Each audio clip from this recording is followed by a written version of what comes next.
Long time ago, I produced a video called Why You Should Get a PC, and today, well, it's going to be a little bit different. I wanted to ask if you have a old phone lying around. Do you have anything that's running Android 7 just available to you anywhere? If so, or if you're okay with spending 200 bucks to get an okay phone, what I've found is especially with this particular phone, this is the Google Pixel 3 XL inside of a GameSir X2. Now, a long time ago, I said mobile gaming was going to take over, and I predicted correctly. Just following the market, the silicon, and the production of products, we see an explosion in what is mobile gaming. Now, mobile gaming means many things to different people. In some cases, it just means cell phones. In other cases, it means a Switch. In some cases, it completely eliminates the Switch and only looks at Nintendo DS products and PSP products, and that is mobile gaming. Android gaming is completely separate. I like to look at everything under a big umbrella. If you say mobile gaming, I'm going to assume you're talking a product that is a Switch, Game Boy DS, Nintendo DS, PSP. It doesn't really matter as long as it is something that you can pick up and just walk out the door with. So what this product is the GameSir X2. It's really interesting because what this has allowed me to do is take an old phone, my current phone, which is a Nord McLaren OnePlus T, I guess. This just a phone side of a case. It has no battery, no nothing. It's just a USB Type-C connector with a telescopic adapter. What's really cool about this is it allows me to then take and recycle my old phone. And if you're like me, you pay for your phones outright, you like to own the things that you have, and you don't want to be held down by a contract. All you do is you plug it in, like so, telescope it, phone in. You get dual joysticks that are a bit small, but they're not uncomfortable. They have little sheath over them, which is pretty nice. The buttons are okay. You get both triggers on top, so you get an R2 and L1, L1, L2, R1, R2. And as long as you have a pretty decent phone and you take the time to figure out what you're doing, the Google Pixel 3 XL, which is the one that I built this device off of, actually is perfectly capable of playing things like Call of Duty Modern Warfare, or Call of Duty Mobile Warfare, as well as a large selection of mobile games and emulators. So for instance, if I go in here, I can run PSP Gold, PPSSPP, which then opens it up to emulation. So if I wanted to, I can play Corpse Party, God of War, and things like that. And what I found is by playing with the settings, you can achieve 60 frames per second. This is actually a pretty solid way of using a device like this, and it's something that I actually fully support if you're upgrading your phone. The only thing that you should probably keep in mind is corners kind of suck. They jab into your hand and it's kind of hefty. So if you're not playing like in a chair and you're like wanting something to play in bed, you might want to get something a little bit different, something with bigger arm grips. This is awesome because it allows us to recycle products that we've already used. Android is so open form factor. Emulation is so open form factor. As long as you know the rules within your state about emulating things, you should be okay. But this is just like a quick tech showcase of like something that people are not talking about. I see a lot of YouTube channels buying specifically designed gaming Android boxes, testing them out with mixed results, when all they need to do is recycle an old cell phone. And what's super cool about Android these days, especially Android 7 Plus, is you can get an OTG cable, which then allows you to output to a monitor. And since these have built-in Bluetooth, you can connect a controller right up to it and play your favorite emulators wherever you want to go, hooked up to whatever monitor.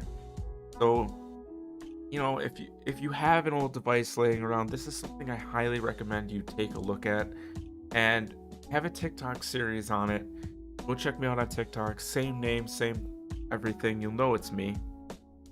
But this will play PSP games, PS1 games, and even GameCube games. As you can see, I have a pretty substantial GameCube library for my mobile device, and I take this thing with me everywhere. If I'm in the car, if I'm in the Uber, if I'm going to a hotel, take this and I play it. Very fun.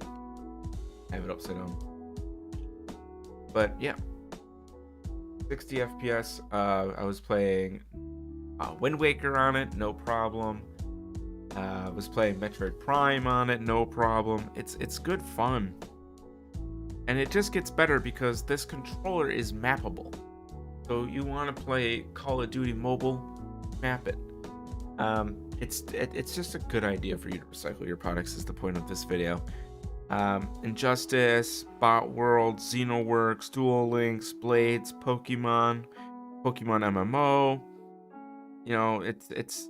There's a massive library of games for you to choose from and explore, and then you could get into the emulation side of things. So, if those of you are on Apple, they do have Apple controllers. I believe Microsoft makes ones particularly, because not only do we have this emulation device, but we also have Steam Link, which means I can go and I can play Forza anywhere I want. Sometimes when I'm at work, I go on my lunch, I'll play Forza for 30 minutes. I'm not gonna lie, I grab myself a tea, grab myself a burger, and I play Forza for the majority of my break. It's pretty awesome. You also have your Google streaming services, your Xbox streaming services, your Nvidia streaming services. Amazon Luna is also available. So you have a wide variety of options, and they have different controllers that you can choose from as well. And I really think people should be researching this kind of topic and developing these kind of controllers. The gaming boxes are just kind of junk. They usually don't even have enough power to do 3D rendering, which is kind of pathetic. This kind of device can do full 3D rendering. You can play just about anything. Having the App Store available to you really opens you up to modifications. And not only that, but you have custom Android softwares that you could install, variants of Linux that you could install. So I just wanted to make this quick, short video for everybody. I like doing budget builds, as you guys know, discussing budget options for gaming, how you can get into gaming at a reasonable cost. And right now, it seems like the best bet for people is cycle an old phone, or if you're on a contract and already have a phone, look into getting a controller for it. Don't be afraid to check out Xbox Cloud and things like that. You can pair up your Bluetooth headset, you can pair up your controller, you can output it to a second monitor, and you can cloud game Xbox games with your buddies. You can join parties, you can join Discord calls, you can do all of that and still have a enjoyable experience on a mobile phone. Back in the past, I was kind of against the idea of thin and lights. The concept was kind of scary and foreign to me, and I would like to state that I have since changed my opinion completely on cloud gaming and thin and lights. The products are well produced, they have a fair amount of power, and they're efficient enough to make it a viable option.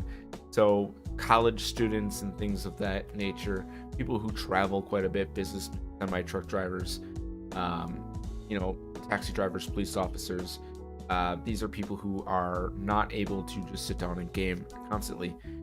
So if you are a semi-truck driver and first truck and you don't have it modified, it's a good option. Just go on Amazon, have a controller shipped to you, grab a nice power brick or something like that, and enjoy gaming on the go. One of the modifications I did to this is magnetic charging. So I have a dongle that just magnetically charges right there, so if I'm in bed and I'm moving around, I don't damage the charge port. This does not support fast charging, and it's kind of cheaper feeling, so do your research. But that is the Android Switch in a nutshell. If you guys find this useful, and I hope you guys have a great day. Bye, everyone.